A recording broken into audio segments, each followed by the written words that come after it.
He's more happy to be on camera than I am.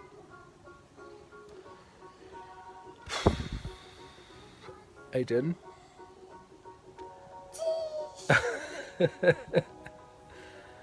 Can you tell me what noise Daddy's car's meant to make? Okay. Okay. That's what we're going to go and do today.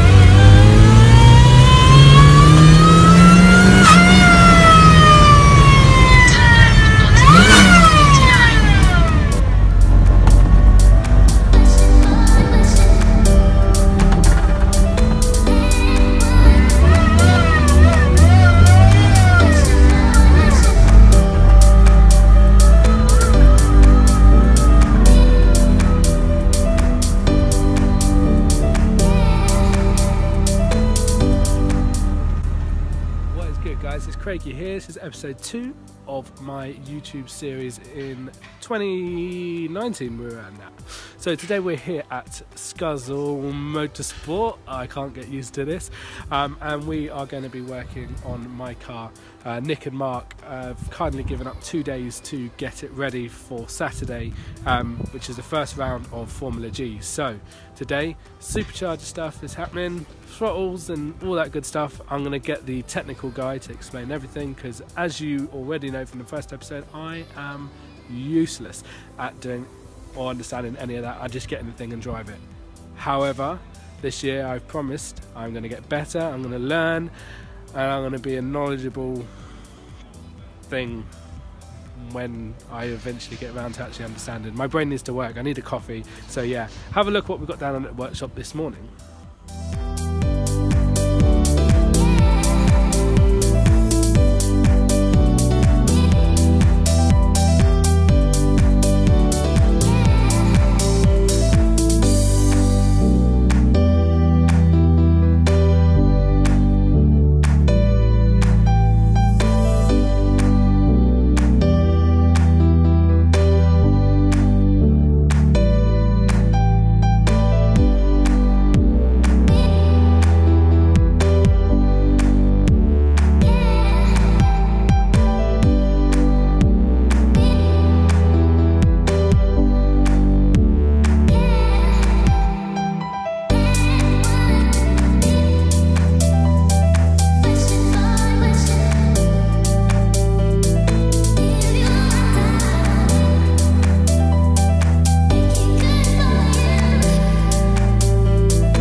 So what is the plan for the car? Well, so I have no idea. We're gonna set it on fire. We've got crossing where you're looking at your phone. Honestly, point there at Mark and look at his fucking eyes when he's doing what he was doing, exactly how he's doing it. His eyes are going. Yeah, they are crossing. Skuzzle Motorsport. Anyway, so what are we doing? Right, so last year we were running a single throttle body on the standard location on the inlet manifold, which it worked, but it did bring us a few issues, mostly to do with the bypass valve. So it made it basically impossible to drive. It was either all or nothing. So we tried to overcome that using some tricky solenoid system. Kind of worked, but we're now here to try and put this right once and for all.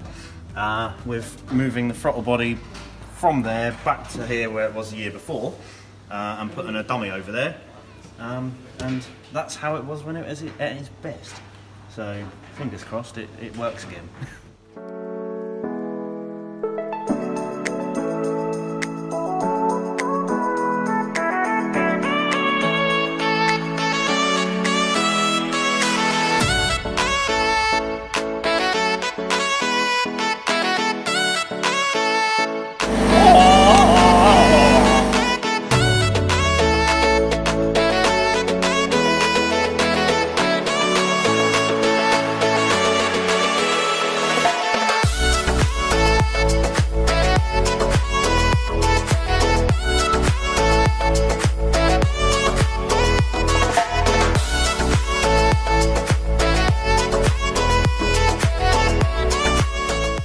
Good morning, we're here again, day 2 at Skuzzle Motorsport. Lots of progression on the car yesterday with Nick, so I'm going to let him go through exactly what's happened and what the plan is for today. So yesterday we did what we said we was going to do. We took the throttle body, the proper active working throttle body, from the stock location. We moved it over there and we removed the dummy from there and we put it back over there. Exactly how it was a couple of years ago when it was running at its best. We put in a new throttle cable because we've had to extend it, so that runs through there nicely and up and tucked underneath the body. And basically just reassembled it, stripped out all the stuff that was causing grief and you know, all the things we experimented with. We're back to basics. So next stage is to get a laptop on it, get it running right again, get it set up on a dyno, and hopefully go racing and win stuff. So Nick's just plugging in the laptop straight into the ECU to run a bit of a diagnosis test. He thought that it could be the air temp sensor. Yeah, that's it. It's the air temp sensor. Did I not say that yesterday? He did say that yesterday. All day. All day. And that's why Skuzzle Motorsport. So yeah, Kraigy phoned me and said it was running a bit naff. Well, struggling to start and very, very poor running. The first thing I said was I bet your air temp sensor's gone down. So we've plugged straight in with the mighty software to his ME221 ECU, and apart from a little bug I've just spotted in the software that's telling me there that the intake air temperature is 40 degrees C, actually you can see there that it's actually maxed out the raw value and is giving a reading of minus 40. So the ECU thinks it's minus 40 outside and it's just dumping fuel in. So we need to replace that sensor, get that working, and I'm pretty certain it will fire up and run a lot better.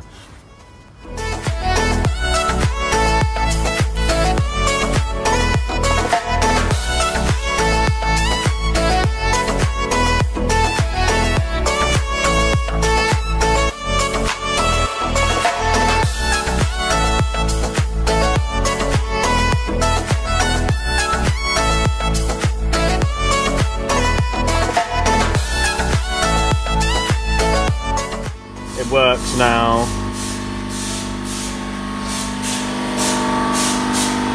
You see what happens at the start? We know it's flooded as shit already, but it's worth a go, isn't it?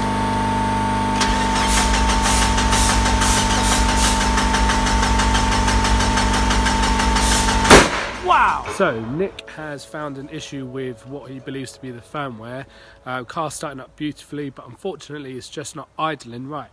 And it keeps hunting, so what he's going to do is start essentially again with the ECU.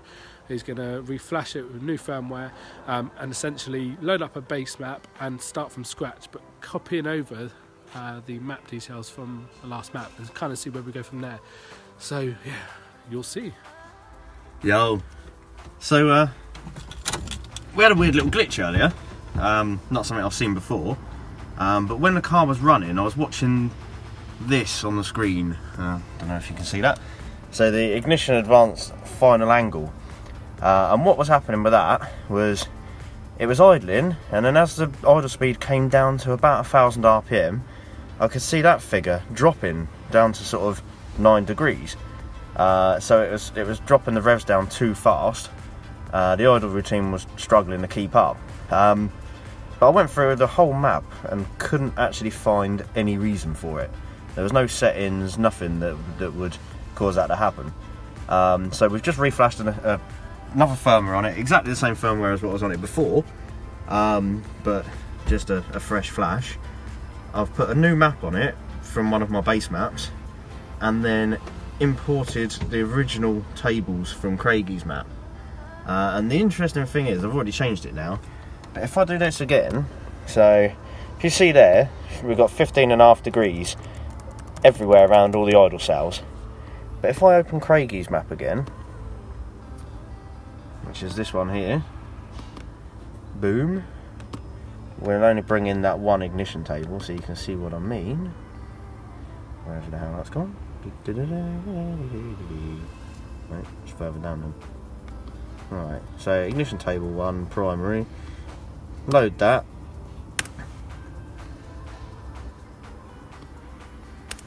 And there's our stray numbers.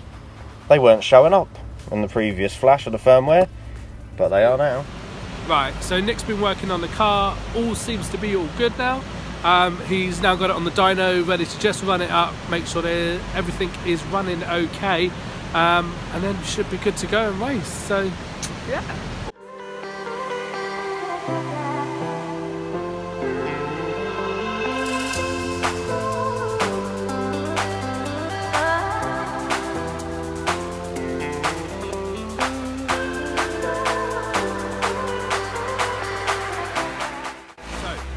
For you. Most of the work has been done. Nick is currently on the dyno, as you can probably hear, and we're just going to walk around now, doing this thing. All is looking like it's going to be okay, and we should be good to race on Saturday. So let's take you over to the dyno.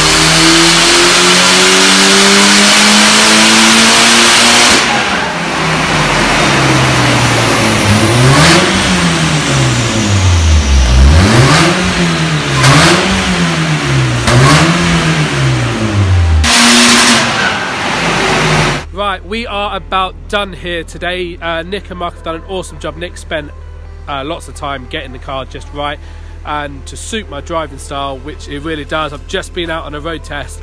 The thing absolutely flies now, and it sounds, in my opinion, so much better. So massive thank you to you guys. Car's running around 190 wheel horsepower, so I'll put a graph into this video as well. And yeah, I cannot wait to get it out on track coming this Saturday. Come on!